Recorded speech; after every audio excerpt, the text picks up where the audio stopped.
राहुल गांधी की भारत जोड़ो न्याय यात्रा का समापन आज मुंबई के शिवाजी पार्क में हुआ। यहाँ पर एक बड़ी और विशाल सभा रखी गई थी जिसका नाम दिया गया था भारत जोड़ो न्याय मंजिल। यानी ये मणिपुर से शुरू हुई थी 16 जनवरी 2024 को और लगभग 60 दिन बाद आज इसका समापन हुआ। और इस अवसर का फ़ायदा इंडिया अलायंस ने उठाया अपनी ताकत दिखाने के लिए।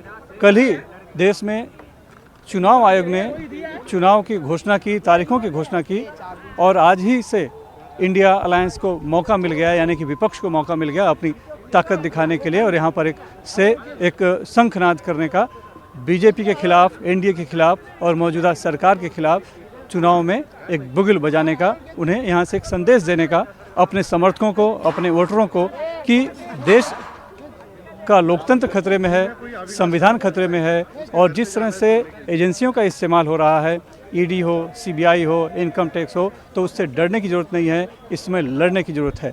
बड़ी बात ये रही कि इस बड़े से मंच पर देश में विपक्ष के ज़्यादातर सभी बड़े नेता पहुँचे, जिसमें राहुल गांधी और प्रियंका गांधी तो थे ही, मल्लिकार्जुन खड़गे कांग्रेस अध्यक्ष भी थे, लेकिन साथ में शरद पवार भी थे, एनसीपी शरद चंद्र पवार के अध्यक्ष, उद्धव बाला साहब ठाकरे के उद्धव ठाकरे भी यहाँ पर मौजूद थे। कश्मीर से महबूबा मुफ्ती भी आई थी, तो फारूक अब्दुल्ला भी आए हुए थे। आम आदमी पार्टी से सौरभ भारद्वाज थे, तो बिहार से आरजेडी के तेजस्वी यादव थे। हाँ, अखिलेश यादव भले नहीं आ पाए, लेकिन तमिलनाडु से एमके स्टालिन यहाँ पर आए हुए थे और लगभग सभी विपक्षी दल जो इंडिया अलायंस के गठबंधन में हैं, एक ममता बनर्जी को फिलहाल छोड़ दे तो बाकी सभी दलों के प्रतिनिधि यहाँ पर आए और सभी ने एक सुर में यही बात कही कि जो मौजूदा सरकार है वो एजेंसियों का इस्तेमाल कर रही है और उन एजेंसियों से लोगों को डरा रही है, तोड़ रही है और उनको अपने पाले में ले रही है, लेकिन हमें डरना नहीं है।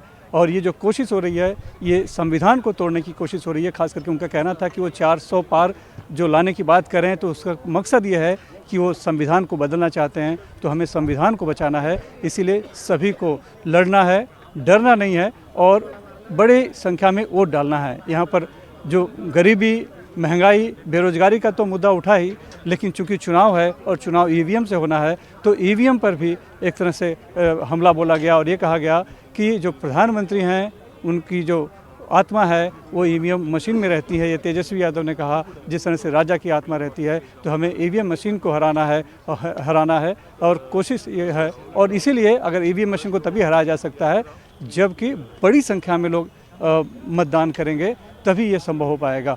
राहुल गांधी ने भी अपने अंदाज में प्रधानमंत्री नरेंद्र मोदी पर हमला बोला, बीजेपी पर हमला बोला। उन्होंने कहा कि यात्रा क्यों करनी पड़ी, ये भी उन्होंने बताया। और जो बड़ी बात थी कि उन्होंने कहा मेरी जो लड़ाई है वो लड़ाई किसी एक व्यक्ति के खिलाफ नहीं है, नरेंद्र मोदी के खिलाफ नहीं है, बल्कि एक शक्ति के खिलाफ है। वो शक्ति जो इस समय देश में सभी को जो भी बोलना चाह रहे हैं उनका बोलने नहीं दे रही है, उनको डरा रही है, जेल में भेज रही है। लेकिन मैं डरने वाला नहीं हूँ और मैं जो है कि उस शक्ति के खिलाफ लड़ता रहूँगा। और एक मंच से सभी ने लगभग यही बातें कही। उद्धव ठाकरे भी यहाँ पर मौजूद थे। उन्होंने कहा कि जैसे नारा दिया जा रहा है अब की बार 400 पार, तो हम यहाँ से मुंबई से नारा देते हैं कि अब की बार बीजेपी तड़ी पार का उन्होंने नारा दिया। और सब ने यही कहा कि मुंबई वो धरती है जहाँ से अंग्रेजों भारत छोड़ो का नारा दिया गया था, तो अब यहाँ से बीजेपी गद्दी छोड़ो का नारा यहाँ से दिया जा रहा है और इसका असर होगा। और अगर सब लोग जिस तरह से एक मंच पर यहाँ पर एकत्रित हुए हैं और जनता का साथ मिला और सभी लोग ने बिना डरे लड़ें और वोट दें, तो इस बीजेपी को हराया जा सकता है। और बीजेपी को हराने के मकसद से, देश को बचाने के मकसद से, लोकतंत्र बचाने के मकसद से, संविधान को बचाने के मकसद से लोगों ने यहाँ पर एक तरह से शपथ ली कि सभी लड़ेंगे। क्योंकि डर यह है उनको, जो उनका दावा है विपक्ष का, कि जो बीजेपी चाहती है कि देश, अगर इस बार फिर से बीजेपी की सरकार आ गई तो देश में फिर संविधान नहीं बचेगा, फिर आगे कभी वोट नहीं देने का मौका मिलेगा और ये हमेशा से सत्ता में बने रहेंगे, जैसा कि चीन और रूस का उदाहरण दिया गया। इसीलिए सब ने एक ही बात कही कि हमें इस चुनाव में डरना नहीं है, लड़ना है, बड़ी संख्या में वोट करना है और वोट करके बीजेपी को परास्त करना है, देश को बचाना है, संविधान को बचाना है, लोकतंत्र को बचाना है। मुंबई से कैमरामैन राजन दयाल के साथ सुनील सिंह, एनडीटीवी इंडिया के लिए।